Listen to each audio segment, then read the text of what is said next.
No vídeo de hoje nós vamos resolver alguns exercícios sobre leis da termodinâmica para revisar esse conteúdo. Então, para isso, a gente vai utilizar os exercícios da apostila número 2, módulo 10, da página 12. Vamos dar uma olhadinha no exercício número 1. Uma barra de um determinado metal totalmente maciça recebe 40 joules de calor de um outro corpo e transmite 10 joules para um ambiente. Nesse processo, o corpo realiza um trabalho de 200 joules. O que acontece com a temperatura desse corpo? Então, no exercício número 1, a gente tem o seguinte: um corpo maciço vai receber 40 joules de calor e perder 10 joules para o ambiente, realizando 200 joules de trabalho. E pede para a gente determinar como vai ser o comportamento da temperatura desse corpo. Se essa temperatura vai permanecer constante, vai diminuir, vai aumentar. Então, para isso, a gente vai utilizar a primeira lei da termodinâmica para estudar o comportamento da temperatura desse corpo. Por quê? A primeira lei da termodinâmica pode ser escrita como quantidade de calor igual a variação da energia interna mais o trabalho realizado. A energia interna é uma função da temperatura, depende do valor da temperatura. Então, a gente pode utilizar a primeira lei da termodinâmica para calcular o valor de energia interna e, a partir do valor de energia interna, determinar o comportamento da temperatura. A gente tem a informação de quantidade de calor recebido e perdido e do trabalho realizado. A quantidade de calor recebido, que eu vou representar aqui pela letra QR, de calor recebido, vai ser positivo igual a 40 joules. Já a quantidade de calor perdida para o ambiente, eu vou chamar de QP, vai ser negativo, de 10 joules. E o trabalho realizado pelo corpo também vai ser positivo. Então, a gente vai substituir esses valores na primeira lei da termodinâmica. A quantidade de calor vai ser a quantidade recebida menos a que foi perdida. Então, vai ser 40 menos 10, igual a variação da energia interna mais o trabalho realizado, 200 joules. Agora é só fazer a conta. 40 menos 10, 30 positivo, igual a variação da energia interna mais 200. Para determinar o valor da energia interna, o 200 que está aqui positivo passa para o outro lado negativo. Então, vai ficar variação da energia interna igual a 30 menos 200. Então, a variação da energia interna vai ser negativa, igual a menos 170 joules. A variação da energia interna foi negativa. Então, a gente encontrou uma variação negativa de 170 joules e eu falei que a partir disso a gente conseguiria determinar o comportamento da temperatura. Por quê? A energia interna, ela depende do valor da temperatura. A gente tem 3 meios vezes o número de mols vezes a constante universal dos gases, que também é um número constante. Então, toda essa parte aqui é um valor constante vezes o valor de temperatura. Então, a energia interna depende do valor da temperatura. Se a variação da energia interna foi negativa, então a temperatura também diminui. Então, qual foi o comportamento da temperatura desse corpo ao receber 40 joules de calor, perder 10 joules para o ambiente e realizar um trabalho de 200 joules? A temperatura dele diminuiu. Vamos dar uma olhada agora no exercício número 2. Imagine uma determinada massa de um gás puro, ideal e em equilíbrio termodinâmico com o meio externo. Esse gás recebe 150 joules de calor do meio externo e então promove uma expansão isotérmica e, com isso, realiza um determinado trabalho. No outro experimento, com a mesma quantidade de gás sobre as mesmas condições iniciais, é feita uma expansão adiabática e o gás realiza o mesmo trabalho aferido no experimento anterior. Qual foi a variação de energia interna do gás nessa expansão adiabática? Explique. No exercício número 2, um gás ele recebe 150 joules de calor e primeiro ele vai sofrer uma transformação isotérmica, quer dizer que a temperatura foi constante. Se a temperatura foi constante, quer dizer que a variação da energia interna foi zero. Por quê? A energia interna depende da temperatura, como a gente viu no exercício número 1. Então, o gás ele recebeu 150 joules de quantidade de calor e ele realizou um trabalho nessa transformação isotérmica. Depois, esse mesmo gás, recebendo a mesma quantidade de calor, ele sofreu uma transformação adiabática. Na transformação adiabática, a quantidade de calor é zero, não há troca de calor, ele não recebe nem ganha calor, então é zero. E aí ele realiza a mesma quantidade de trabalho e a gente precisa determinar a variação da energia interna nessa segunda transformação adiabática. Então, vamos de novo recorrer à primeira lei da termodinâmica, que relaciona essas três quantidades: quantidade de calor, energia interna e trabalho.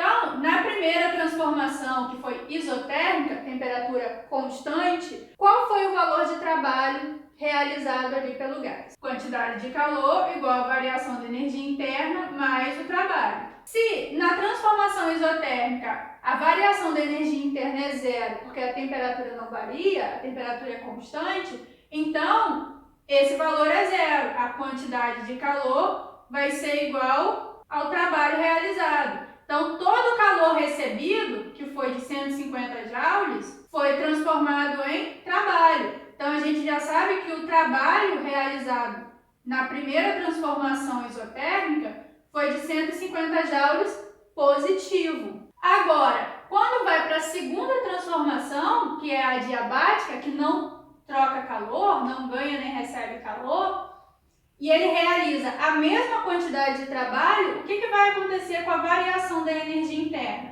Vamos de novo recorrer à primeira lei da termodinâmica. Quantidade de calor igual variação da energia interna mais o valor de trabalho.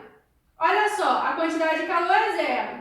Variação da energia interna mais esse trabalho de 150 joules. Então, resolvendo essa equação, a gente consegue perceber que a variação da energia interna vai ser negativa igual a 150 joules. Então, na segunda parte do experimento, quando o corpo realiza uma transformação adiabática, uma transformação que não recebe nem perde calor, a variação da energia interna foi negativa, se ele realiza a mesma quantidade de trabalho positiva igual a 150 joules. Então, nesse caso, a energia interna vai diminuir a uma taxa de 150 joules. Vamos dar uma olhada no exercício número 3. Um determinado gás, que pode ser considerado ideal, realiza uma expansão isotérmica após receber uma quantidade de 6 joules de calor. Calcule o valor da variação de energia interna do gás e o valor do trabalho realizado durante esse processo. No exercício número 3, a gente tem de novo um gás ideal que vai sofrer uma expansão isotérmica, então ele vai sofrer uma transformação a temperatura constante e pede para a gente calcular a variação da energia interna desse gás e o trabalho se a quantidade de calor recebido por ele nessa expansão foi de 6 joules.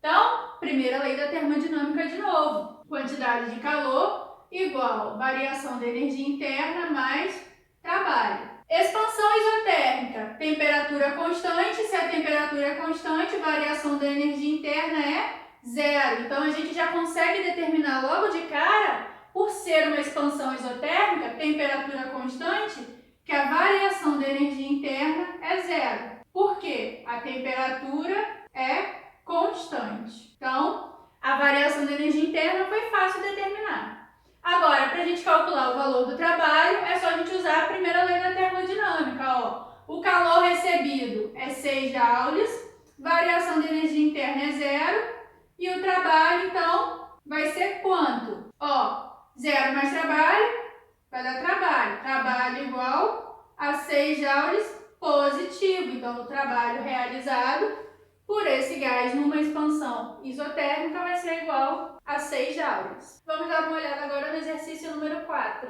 Uma determinada máquina térmica utiliza 20 kJ de uma fonte quente para realizar um ciclo de 1 mol de um gás, que nesse caso pode ser considerado ideal. O seguinte diagrama PV ilustra o ciclo. Calcule os seguintes itens. Letra A, trabalho líquido em um ciclo. Letra B, quantidade de calor rejeitada pelo gás para a fonte fria em um ciclo. Letra C, variação da energia interna do gás em um ciclo. Letra D, rendimento da máquina. Letra E, temperatura aproximada do gás no estado A. Considere R igual a 8,31 joules por mol Kelvin. Então, no exercício número 4, a gente tem uma máquina térmica que vai utilizar uma quantidade de calor de uma fonte quente de 20 kJ para realizar um ciclo de um gás que tem 1 mol, considerado ideal, e a gente tem o gráfico PV desse ciclo, então a gente tem o gráfico da pressão, função do volume desse ciclo, e a gente vai precisar calcular algumas coisas, tá? Algumas informações dessa máquina térmica. Primeira coisa é o trabalho líquido realizado. Quando a gente tem um ciclo, o trabalho de uma transformação que ocorre em ciclo, né, que o estado inicial é igual ao estado final, é a área do gráfico. Então, a gente vai precisar calcular a área desse gráfico para encontrar o trabalho líquido realizado. Olhando para o gráfico, a gente tem um retângulo. Então, a gente vai precisar calcular a área desse retângulo. Para a letra A, o trabalho vai ser numericamente igual à área. A área desse retângulo, base vezes altura. A base aqui, 0,110 menos 0,010 vezes altura. 1,0 vezes 10 elevado a 5, 1,5 vezes 10 elevado a 5. Vai ser esse valor menos esse. Vai dar 0,5 vezes 10 elevado a 5. Então, fazendo o cálculo dessa área aqui, 0,110 menos 0,010 vai dar 0,100 vezes 0,5 vezes 10 elevado a 5. Eu posso colocar esse valor em notação científica para ficar mais fácil de fazer as operações. 0,100 em notação é igual a 1 vezes 10 a menos 1, vezes esse valor, 0,5 vezes 10 elevado a 5. Para a gente resolver esse valor agora, a gente vai multiplicar 1 por 0,5 e depois, como é multiplicação, a gente soma os expoentes da base 10. Vamos fazer essa conta então. Vou apagar aqui. 1 vezes 0,5 é 0,5 vezes 10, multiplicação de notação científica, a gente soma os expoentes. Menos 1 mais 5 vai dar 4 positivo. Então, o valor vai dar, tirando da notação, 5.000 joules. Ou eu posso escrever em quilojoule, como a quantidade de calor da fonte quente que foi dada inicialmente. Então, eu vou escrever joule em quilojoule. Lembrando que quilojoule, quilo, representa o valor de 1.000. Então, é a mesma coisa que eu multiplicar o valor por 1.000. Então, 5.000 passando para quilojoule é a mesma coisa que eu dividir por 1.000. Então, vai ficar 5 quilojoules. 5 vezes 1.000 joules. 5 quilojoules. Então, o trabalho líquido realizado aí foi de 5 quilojoules. Vamos agora para a letra B. Vou botar a letra B aqui, que pede a quantidade de calor da fonte fria. Olha só, a gente tem a quantidade de calor da fonte quente. O trabalho realizado por uma máquina térmica vai ser a quantidade de calor da fonte quente menos a quantidade de calor da fonte fria. Então, a gente vai usar essa informação para descobrir a quantidade de calor da fonte fria, já que a gente conhece o trabalho, que a gente calculou na letra A, e a quantidade de calor recebida pela fonte quente. Então, vamos substituir esses valores aqui e achar o valor da quantidade de calor da fonte fria. Vou apagar a letra C aqui, botar um pouquinho mais para baixo. Então, vamos lá, substituindo o trabalho vale 5 quilojoules, a quantidade de calor da fonte quente 20 quilojoules, menos a quantidade de calor da fonte fria. A quantidade de calor da fonte fria está negativa, vai para o outro lado, fica positiva. 20 menos, 5 kJ positivo, vai para o outro lado, fica negativo. Então, a quantidade de calor da fonte fria vai ser positivo, igual a 15 kJ. 20 menos 5, 15 kJ. Na letra C, a gente quer a variação da energia interna. Como a gente tem uma transformação em ciclo, gente tem uma transformação em ciclo. Significa que o estado inicial é igual ao estado final. Portanto, a temperatura inicial é igual à temperatura final. A variação da energia interna de uma transformação cíclica é igual a zero. Na letra D, a gente quer o rendimento dessa máquina térmica. Para isso, a gente tem que lembrar que o rendimento de uma máquina térmica vai ser 1 menos quantidade de calor da fonte fria pela quantidade de calor da fonte quente. Então, a gente vai utilizar o valor da quantidade de calor da fonte fria e da fonte quente para calcular o rendimento dessa máquina térmica. Substituindo aqui, ó, vai ficar 1 menos fonte fria, 15 joules, fonte quente é o 20. Isso aqui vai dar 1 menos 0,75. 1 menos 0,75 vai dar 0,25. 0,25 em decimal, passando para porcentagem, vai dar um rendimento de 25%. É só a gente pegar o valor em decimal e multiplicar por 100 que a gente encontra o valor em porcentagem. Então, o rendimento dessa máquina térmica que opera com esse ciclo representado pelo gráfico vai ter um rendimento de 25%. E a última, letra E, pede para calcular a temperatura no estado A. Então, qual vai ser a temperatura do gás nesse estado inicial A? A gente vai utilizar a equação dos gases ideais.